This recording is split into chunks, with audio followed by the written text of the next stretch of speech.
नमस्कार, मी गौरी सूर्यवंशी. एस मराठीमध्ये आपलं स्वागत. वळूया आजच्या बातमीकडे.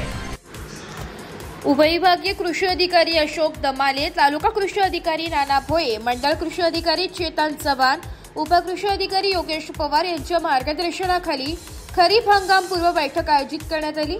यावेळी सहाय्यक कृषी अधिकारी मनीषा बांगर यांनी सोयाबीन बीज प्रक्रिया व उगवण क्षमता प्रात्यक्षिक करून दाखविले.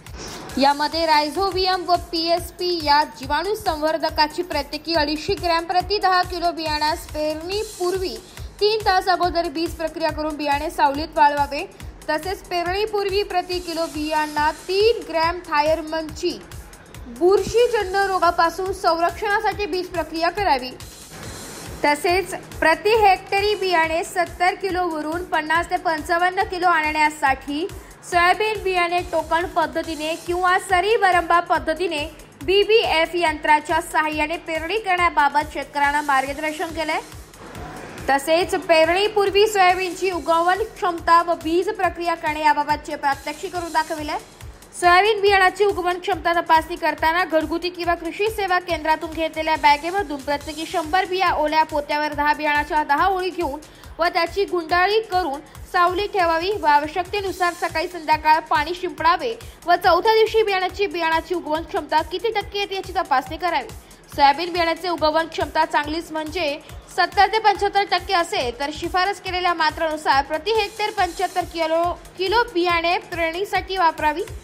70% पेक्षा कमी उगवण क्षमता असल्यास त्या प्रमाणात अधिकचे बियाणे पेरणीसाठी वापरावे.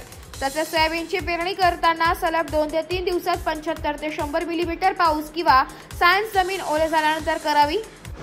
त्यानंतर शेतकऱ्यांनी फार्मर आयडी काढून घेणे, फळबाग लागवड सीआरए तंत्रज्ञान, खरीप हंगाम पीक स्पर्धा मोहीम, महाडीबीटी पोर्टलवर नवीन ऊर्जा करणे, शेतकरी व्हॉट्सअप ग्रुप तयार करणे, हिरवळीच्या खताचे निर्मिती व वापर, कृषी निविष्ठांच्या वापराबाबत जनजागृती, माती पाणी तपासणी, गोपीनाथ मुंडे अपघात विमा योजना यासारख्या कृषी विभागाच्या अनेक योजनांची सविस्तर माहिती देण्यात आली.